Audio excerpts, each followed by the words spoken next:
Welcome to Empowered Mind, Body, Soul. I'm your host, Olivia Page with Ascension Healing Sounds. And in today's podcast, we are joined by special guest Jennifer Conlin with Lyran Sun and Moon. And today we're going to be talking about different light language dialects. Empowered Mind, Body, Soul. A podcast journey to your truth with heartfelt stories, sound healing, and life hacks. Hi, Jennifer. Hello. Thank you for Thank you being for having me here. on. Thank you. Hi, yeah, It's a I'm so pleasure to be able to do excited. this. I am definitely excited to learn more about different light language dialects. I've been attuned to light language. The first person who ever attuned me to light language, she told me that the blue avians were coming in for me, and I was attuned with their light language.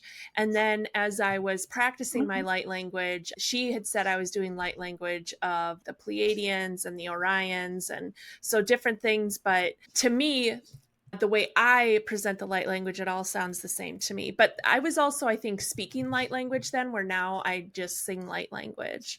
So, anyway, Okay. like I said, I'm excited to learn about the different light language dialects. How did you get introduced to light language? Okay. I was introduced to light language through TikTok, oddly enough. I was scrolling through and I had run into who activated me. Her name is Deb Clark of Mystic Heart Space. And she was going through the particular video that I saw. She was going through the different dialects. And I was immediately attracted to it. And I started scrolling through all of her videos on her profile. And I found out that she was doing a group activation. And this was back in April of 2022. So I had signed up for her group activation, and there was about 5 or 6 of us. And through the activation, some people started speaking right away. For me, I started feeling pressure in my solar plexus, and I could feel the pressure moving up into my throat. I started making noises, so it's what's called toning. So I started toning, and eventually dialect started coming out, and I didn't know what it was at first. Come to find out that it was a dragon. So soul language is different than light language. Soul language is, from what I learned, is something that was resonating as your most proudest lifetime. For me, it was that of a dragon, more specifically a Lyran dragon. And so after that activation occurred, I immediately signed up for her activator course that she teaches so that we can activate others. And it was that process where I started signing up for her different dialect activations. And I'd gone through Pleiadian, Arcturian, and the Orion, Agarthan. And mind you, these are just their cultures or specific beings, but there are beings within those different activations that there could be like a Pleiadian dragon or a Pleiadian fairy or a Pleiadian blue avian. So there's different beings that you can attune to for that specific dialect, if that makes sense. So it's not just a specific being that you're attuning to, but many different beings within that specific dialect. So for me personally, I've gone through, I believe, all except for maybe 2 of her dialect activations. That being, like I was saying, Pleiadian, Arcturian, Orion, Venusian, and then there are specific beings like the fairies, the blue avian, the spider or the arachne. The arachne. I'm trying to think what else. Mantis. The mantis, I think, is by far the most difficult for me to connect in with because they're so high in frequency. I can do it, but I can't hold that vibration for very long. Okay. But for me, when I'm needing to express myself, I do it as a dragon. I express myself as a dragon. But there's many different dialects that I can connect in with because I've gone through that attunement or that activation. And it's not to say that you have to attend those activations, and it's merely setting that intention to bring in a specific guide to help you attune, and it's spending time with that particular guide better form that connection. And with light language, you're able to connect in with beings that are 5th density or higher. You can connect in with your guides, connect in with other people's guides. You can do activations. You can do transmissions, or basically sending messages. Clearings, chakra clearings, energy clearings through the room or a specific area. And an example of that was when I was driving to Kentucky with my son. The Arcturians came in and I started clearing the land as I was driving. And I did that for a good 20 to 30 minutes, which is exhausting because I'm channeling this energy through, but I'm also driving at the same time. But so Yeah. there's many different ways that you can connect in with different beings that will do certain things.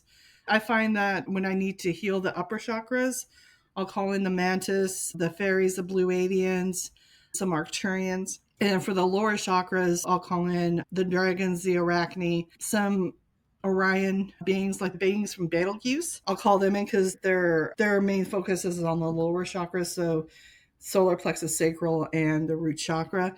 And those for me have really helped, not just for myself, but for the people that come to me for a clearing. I will use those specific guides to come in and use those to clear. Okay. And so how do you express your light language? So I'll express my language, and that's my dragon, and that's how I express. So when I'm upset, when I'm having a hard time finding the words that I need to express, when any kind of emotion that I have a difficult time expressing with our language, I'll use light language to express it. It's more of an energetic release for me to be able to do that instead of sitting with it and trying to find the words. I'll just start speaking it, and I immediately feel better after doing so. Okay, so because I know that light language can be expressed through speaking, toning, singing, using instruments, dance, signing. So it can be expressed many different ways. My favorite way Mhm. is the singing or toning, and I do speak it sometimes. I have parakeets, and my one parakeet, Feathers, he Aw. loves when I do light language. He likes it when I talk the light language. He really likes that. And he loves to be sung to too. He would sit in front of my face and listen to me talk or sing or do light language all day long. So he just Mhm. loves that. Yeah. Yeah, I mostly speak it. I will use my hands, and for the hands, it's more or less an intuitive thing.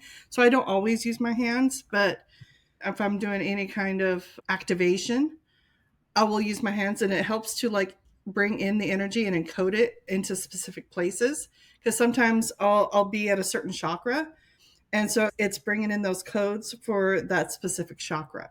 But mainly, I Okay. speak it. Okay. That's awesome. I know everybody does it a little different. So that's what's nice about it. How many dialects have you been attuned to or activated to? I've it's more than 10. It's difficult for me to put a number on, but it's definitely more than 10. Between 10 to 30 different dialects, and because there's different beings within those dialects, it's Mm-hmm. difficult to pinpoint like how many in a particular dialect that I am attuned to. I see. Okay, and do they sound different? They do sound different. So if I were like for existence, if I were to bring in the yayo, hold on, let me connect in. Yeah, yeah, la, yeah, lo, lo, way. Shaya, la, ya, la, lo, way. Shala, la, ya, ya, ya, ya, ya, ya, la, la, way, la, la, la, la, way, ya, ya, la, la, wa, la, sa, la, wa, la, ya, yo, shala, wa, la. So that is a Yael dialect. Whereas if I were to bring in an Arcturian dialect, Iraktosi, Iraktosi, Ibe, Iraktosi, Iti, Sarano, Toshi, Arakasi, Ituchi, Arotosi, Irakatosi, Dire Sarai, Auto Shiri, Shaka, Iti, Sarano, Shaka, Iraktosi. So it's different. The vibration is different. The frequency is different. I can feel my, it's so weird. I can feel my insides like lifting up when I'm connecting in with Arcturians, as opposed to Yael, because they're a fifth density being, hybrid being. They're easier for me to connect in with, so I don't feel that much of a shift. But When I'm shifting through different dialects, I can definitely sense the shift because I'm so empathic, I'm so clairsentient that I can feel Hmm. it. And what's even Okay.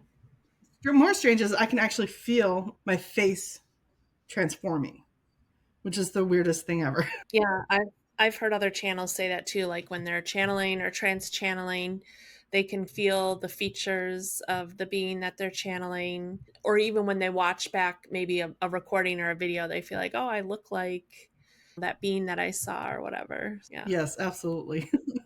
Do you activate people to different light language dialects? So I am not actively doing that right now. I can. I've done a Yael activation, and I've also done a Lyran activation. It was some time ago. I've shelved that for right now. Am I able to do it? Yes. Am I doing that right now? No. I had activated an individual with her soul language, and that for me was the most beautiful thing that I'd ever seen because many different dialects were coming through for her, but more specifically, it was of a fairy, a galactic fairy that came through. And that's the one that she most resonated with. And so we spent a lot of time during that session going back and forth. And it's an energetic response. So we may not understand what's happening up here, but we can feel the expression that is coming through of what is being Mhm. expressed.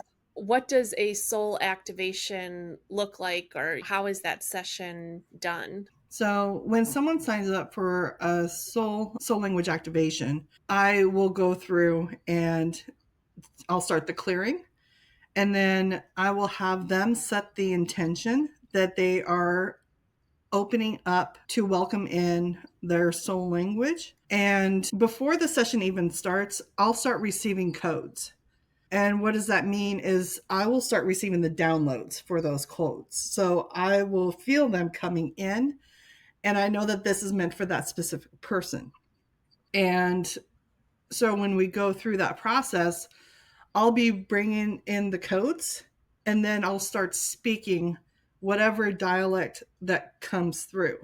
And that's mainly the lifetime that they are the most proudest, as they'll start speaking that. For the individual that I had activated, the fairy came through, but also a Lemurian shaman came through, a reptilian to come through, and a dragon, a draconian dragon came through. So there were some things that were more, and a galactic fairy. There were more things that came through that were she was open to speaking, but when the reptilian came through, there was some pushback, and it's because of the negativity that we've been exposed to. And Hmm. there needs to be an understanding that there are some guides here, that there are some aspects here that are more of the light now, and they're trying Right. to work on the process of their ascension as well, and they have accepted that decision to help raise the vibration. So that's hard for people to wrap their head around because we've only heard of the negative beings and the negative agenda. So it's like saying all humans are bad. That's not true. And so I shouldn't say you need to, it is best to have an open mind when a being comes through, but also having that discernment to ask, are you here for my highest good? And if Hmm. you're receiving a no, then obviously you push them out of your energy. But if they are here for your highest good, then they're there for a reason. And so that can sometimes turn people off.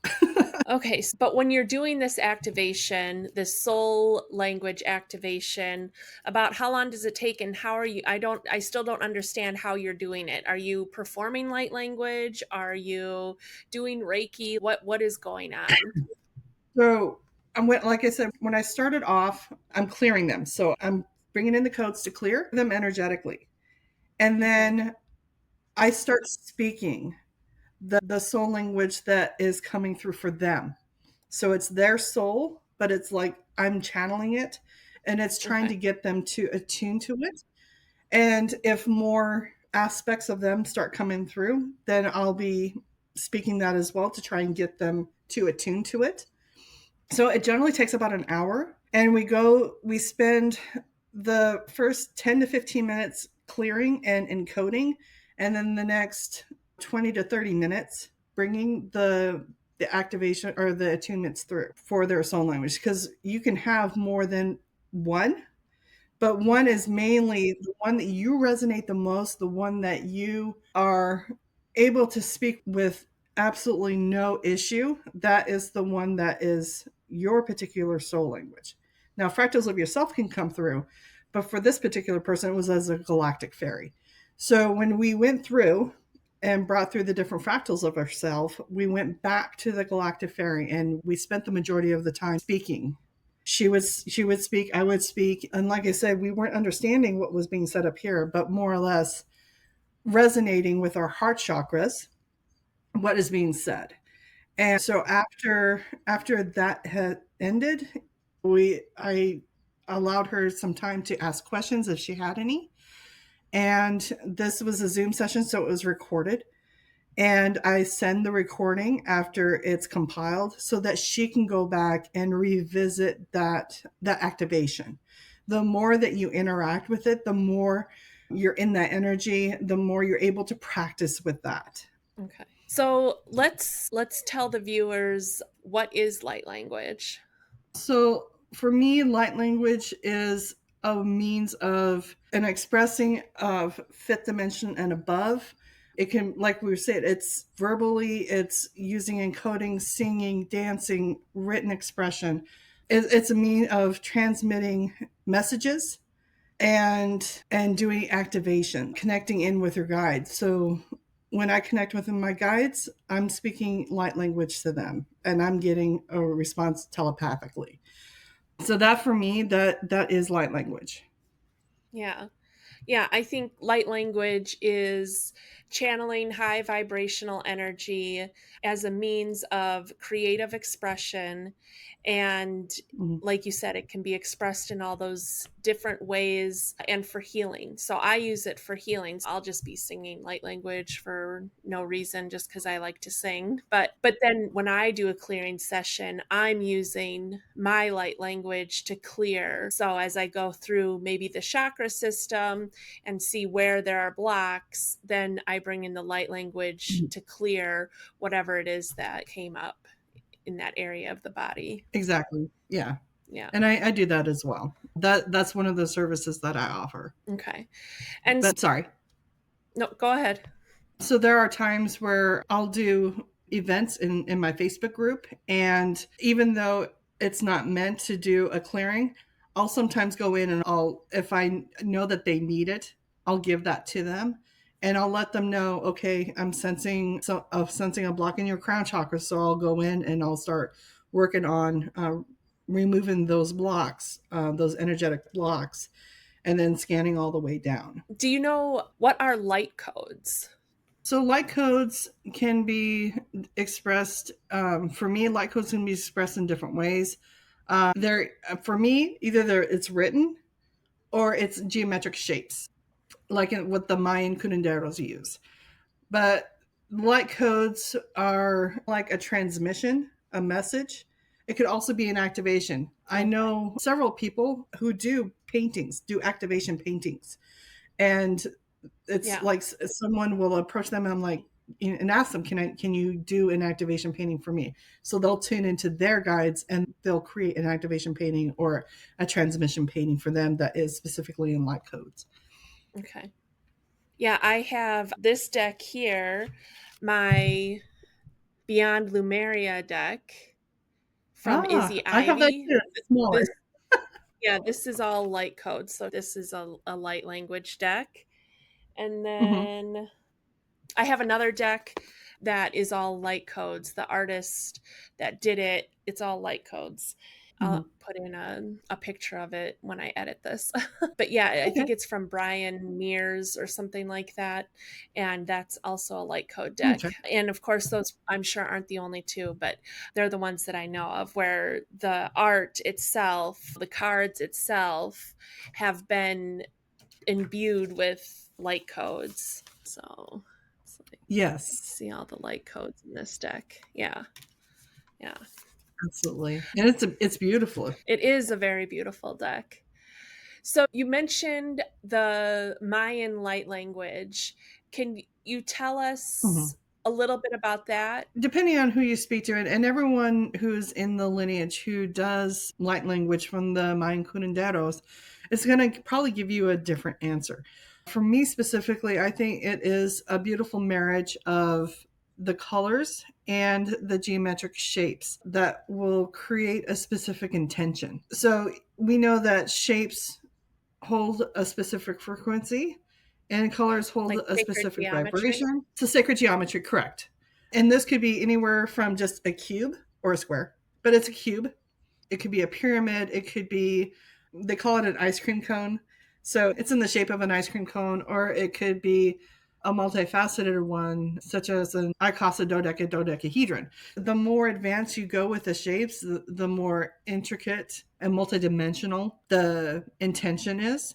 So when creating grids, the grids are created with a specific intention, and there could be 7 shape grids, 49 grids, and 144 shape grid. The 7 shape grids are more like a stationary grid or a personal chakra grid that you can tie to your home, your bank account, your car, your desk at work. And you could have a stationary one for your house where each room will have its own seven chakra to hold a specific intention for a specific room, but it's all tied to the house. Whereas a 144 grid, it could be a more of wanting to bring a specific healing to someone or a community. And this is more of a fast action type of intent. And a 144 grid, it's more of a long lasting, multidimensional, multifaceted. It takes a while to set in, but it can act fast depending on the intention and the shapes that you put in there. For as an example, when I was creating one of my 144 grids for my light language 3 class, I was creating a cash grid for myself. And I wasn't even done with the grid and it was already working, which is it amazed me. So I created that grid and it already started working before I had even finished it. How are the grids created? Are these just created in your third eye? Is it something you have to draw out? Something you make digitally? Like, how do you make a grid? So you can create a grid using paper and pencil, but you're writing the numbers of the shapes and the colors together. That takes a lot longer. Oh, They do have specific programs that you can use on a computer, and it's Windows based. You'd have to have a Windows based computer to be able to okay. do them. But they have I see. all the colors, all the shapes, and you can, based on the I intention see. that you want to put in, you can marry those two together. Does each shape have its own intention already kind of imbued in it?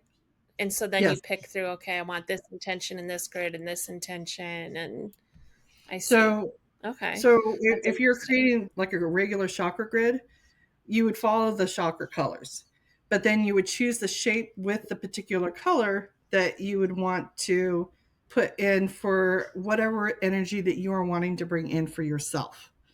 So if you are wanting to completely close down of your abilities, you would put a cube on your crown, which is not recommended. You'd put a cube. Yeah, And then, so the cube obviously it contains, it stops the action. It stops whatever it is that you're wanting it, and it's just there until you I see. do a rainbow cleansing and you do a whole new chakra grid activation. And to Okay. activate it, you're So calling in your higher self and you're visualizing from the crown on down. And as you're going down, each shape is encompassing the prior one. I see. What would you say the biggest difference is between light language and Mayan light language? So the difference between the two is you're not really using sacred geometry with the other light language, whereas with the Mayan Curandero light language, it's the marriage of colors and sacred geometry. And then that's Okay, expressed through their grids with a specific intention pushed towards that grid. I see. And do you do this Mayan light language gridding for people like in sessions? Is that a service you Mhm. offer? Okay. It is, yes. So it depends on what they're looking for. Because I do have that available on my website, if they are confused, you can just do a free consultation and we can talk about it. And we'll determine at that point what specific intention that they're wanting to bring through. Whether it's just a personal chakra grid or a stationary grid, or if they're wanting something more, which would be either a 49 or a 144 grid. Okay. And how would somebody get a hold of you? What is your website? So my website is lyransunandmoon.com. So it's literally all spelled out: Lyran, Sun, and Moon. There's no Okay. ampersand or anything like that. Okay. That will be a link in the show notes so people can find it there for sure. Is there anything else that you would like to share about light language, Mayan light language, different light language dialects that we haven't covered? No, it's if you're wanting to get activated, I and other activators are out there that can support you in that. There are some people who self activate just by watching people speak light language. So that is possible. But it's an agreement with part of your soul and your soul contract. Not everyone will be speaking light language, and that's okay. But if you're wanting to get activated, you're more than welcome to visit myself. My activator, Deb Clark, she is a master light language activator. That's who I got activated with. She is available as well.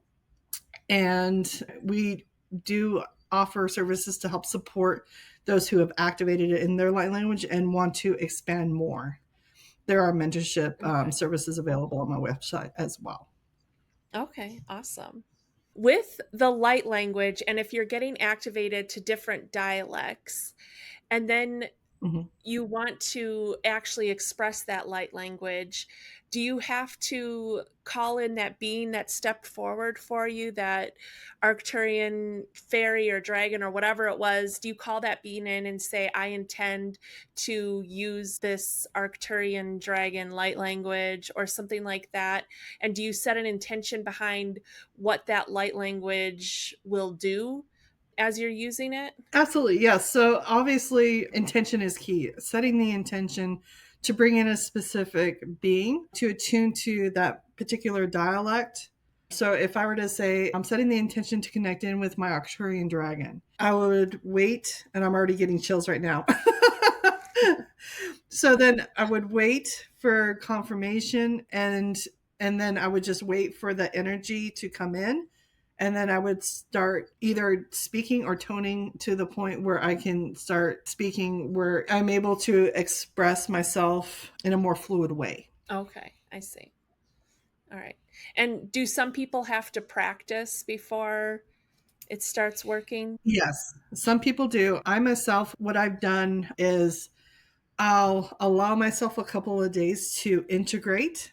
And this kind of hampered me in the beginning because I didn't realize that I needed downtime to integrate all of the codes. I was doing activation after activation and I shut myself down. My higher Yeah. self was like, you're done.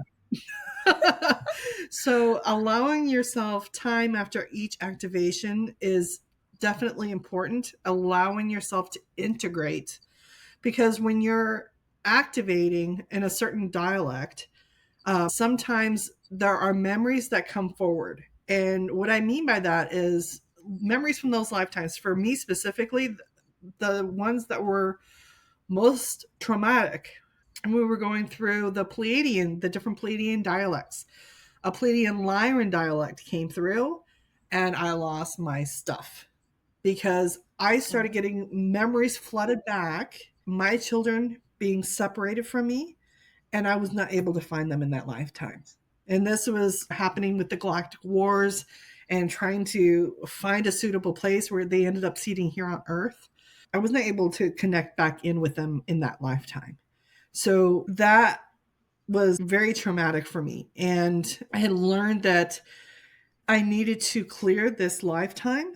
I needed to purge it, but I needed to do it a little bit at a time because when it was all coming in, it physically overwhelmed me to the point where I was laying on the floor, balled up, bawling my eyes out. oh, And another lifetime was an Atlantean lifetime. And in one of those lifetimes, I was partially responsible for the destruction because of the greed. Yeah. Mm-hmm. So that was traumatic because I was watching everyone being so affected. And when you doing group activations, some you'll see some people bawling because they're remembering that lifetime. And for some, it was traumatic. Mm-hmm. For some, not so much. But for me, it was like I couldn't speak. I couldn't speak until afterwards. And I had literally gotten into a bath because for me, water helps to purge. So Yeah. I gave myself permission that what happened in that lifetime happened, and it's okay for me to express myself in that particular dialect. And I still don't, I really don't speak it. I really don't speak it because there was so much shame and guilt and anger behind that. I'm still like going through that and purging it. It's not something that can be done in a day. It's literally going to take little bits at a time over a long period of time. It's doing inner child healing or doing shadow work. It's not just done in that one instance. It's done a little bits at a time as it's being brought up. So I had an experience during a meditation, actually during my second Reiki 2 class, because I've taken Reiki with 3 different teachers. And so during that meditation, one, I was introduced to dragon fairies, which I Mm. thought was cool. And I remember coming out of that kind of, I don't know, did I just make that up? I was like, but they No, were you cool, did these not. little fairies. Yeah, yeah, I love the dragons. But part of that meditation, I was also taken to this lifetime that I had in Atlantis, where I was a healer and my Mm. partner was a healer, and we were these very esteemed healers at that time. And I remember just coming out of that just like sobbing because I missed him. Like I missed him and his energy and being with him, and like the the love that we shared. That's really what I missed, was the love that we shared. And it was sad just because it was like, aw, I miss having that feeling with someone. And then I actually Right. was shown, so I don't know, it must have been like a different timeline or a parallel, or and actually, I was told it was Lumerian. Was I told it was Lumerian or Atlantean? I can't remember, but I also work closely with this Anunnaki, and her name's Mhm. Tanal. And but she Aw. was showing me this lifetime of where the Anunnaki came in. It was either during Lumerian or Atlantean time, and I was one of the people, like the science people or something like that, and they brought us this technology, but we used it not in the right way. And so it was like it led to the fall of Atlantis or Lemuria. It was one or the other. And was that we Mhm. misused the technology that we were given. So that was traumatic. Sometimes I just get visions, and that was like a vision that I had and working through that. But what I was going to say about activations or attunements, yeah, they can be intense if you get a bunch of them in a row. They don't always Mhm. have to be dramatic. I remember I did so many attunements in a row to different light beings, and it wasn't like a light language, it was just different light beings. And I just felt ooh, like kind of felt high for Yeah. like weeks and weeks, and just walking on the clouds and just, and I suppose that doesn't sound terrible, but it was okay. I think I need to like slow down a little bit, get a little grounded. So, yeah, to Yeah. give yourself some time to integrate the energies, I think can be important. The woman who first attuned me to light language, she told me to do it in the shower. And so that's what I would do. I would get in the shower and start expressing the light language, and it would come out very easily there. I still do that. I go in the shower. I almost always do light language when I'm in the shower. And I'm always like, oh, I wish Me I would too. have brought my phone in here to record this, because I swear I get different stuff happens with my light language when I'm doing it in the shower versus when I'm not in the shower. Mhm. I got to That's start funny because I remembering. do that too. So the water is a very cleansing tool, and it's an activator because it's a conduit of energy. It can be used for Exactly. cleansing, it can be used for connecting with that energy. I'll do that too, where I take these showers and I set the intention that the water is washing away all of the stagnant energy and the energy that doesn't belong to me, and transmuting it for the highest good Hmm. as it goes down the drain. So, yeah, I'm also a water sign, so Exactly. I like the water. Oddly enough, I'm a All fire, right. so I'm a Leo. Okay. But yeah, I'm a Leo, so I'm a fire sign, but I enjoy the water. Yeah. Like I said, it's a conduit of energy and it's very cleansing. So, thank Absolutely. you so much for being here, Jennifer. I had a really great time with you learning about the different light language dialects and learning more about the Mayan light language. I find all of it very interesting. It is one of my favorite things to do is actually light language and singing light language. So, thank you for being here. Thank you so much for having me, and it was a pleasure speaking with you, Olivia. All right. Well, you have a good rest of your day. You too. Thanks. Bye. Bye. Thank you for joining me in today's episode. Be sure to check the show notes for guest links and other helpful information. I'm your host, Olivia Page, and you can find me on all the social media platforms at Ascension Healing Sounds.